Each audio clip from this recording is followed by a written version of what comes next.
tala itong mga chismis ng television. Kaya nag-decide ako, dito na muna ako tumira to get to the bottom of this. Justin, sino ba yung babaeng kasama mo sa restaurant? Mamita. Oh, I'm sorry. It's all my fault. Huh?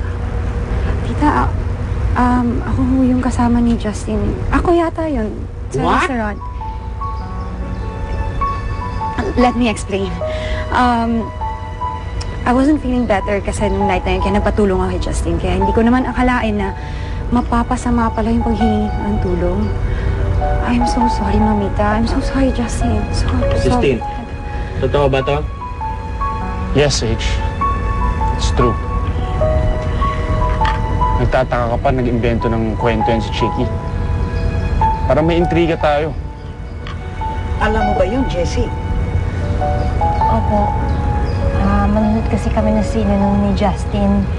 Nang biglang tumawag si Elaine. Sinabi ko na lang kay Justin na puntahan niya si Elaine kasi kailangan niya yung tulong niya. Makahirap talaga itong mga TV.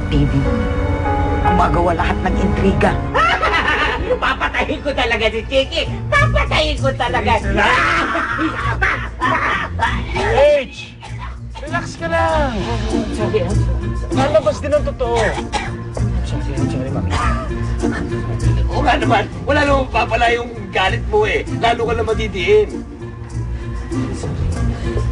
I think we better all go in. Jessie, we have some more guests arriving, so kailangan dagdag mo yung iluto mo para mamaya, ha? Okay?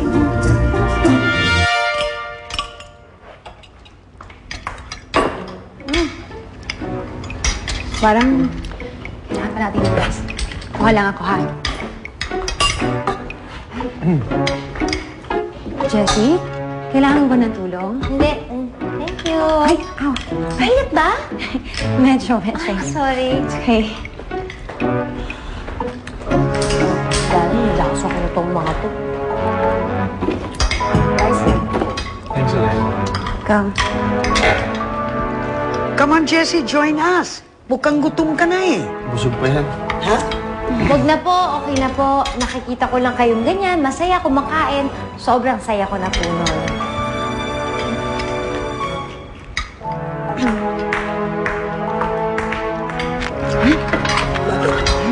Late na pala, tita. I'll go ahead na. Okay. Sorry. Bye, Elaine. Hey, Justin? Madali mo ba kung bag dito? Nag-cab lang kasi ako. Coding kasi ako eh. Tapos na ako kumain. Hatid na kita. No, Justin. Hatid ko na. Hindi, Elaine, sorry ha. I know you're best of friends. Pero alam natin medyo mainit ang intriga, so medyo ilaylo muna natin yung pagkikita yung sa labas. Unless, pwede namang kasama si Jessie. Okay lang. Ako na siguro maghahatid. Great! Sige, sabay na lang ako kay Jerry. Justin, bye. Jerry, Bye, ingat, Jessie. Sige, bossing. Nag-try niyo akong dessert, ha? Ay, dessert nga pala! Meron akong nahandang dessert, binake ko pa! Jessie, yung binake na lang ni Elaine. Favorite ko yun ngayon eh.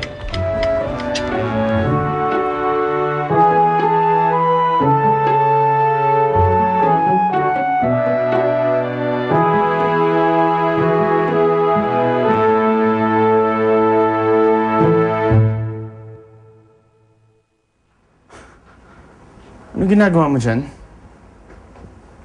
Matutulog! Hindi ka pwedeng matulog dyan sa kama ko. Dito, sa sahig. Hoy, Justin. Pinagluto ko ang manager mo, ang PA mo, ang best friend mo, tsaka ang lola mo. Pagod na ako, no?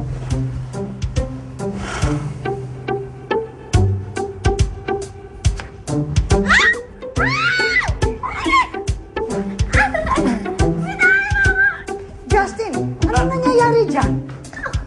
Lola, Ano?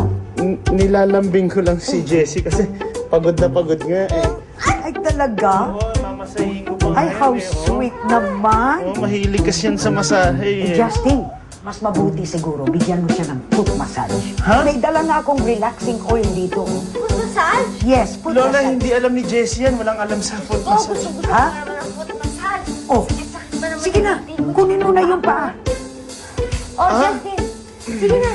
Nako, Justin, maupo ka na. Sige na, diyan kami sa lapag. Yan. Lola, pero... Justin, Sige na, Justin, oh. mabuti yan sa kanya kasi pagod siya eh.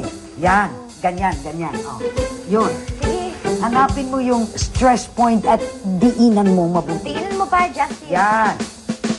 Kasi makakatulong Ayan, yan sa sarap. fertility ni Jessie para mabilis kayo magkaroon ng anak. Gusto mo pa ng oil? Okay na Sige, to. sige, gusto ko ng oil. Gusto eh. Ikaw lagyan mo siya. Oh, oh, oh. Sakit pa naman. Sige na. Sige na, Sweet na Justin. sweet naman pala kayo. Honey. Ayan.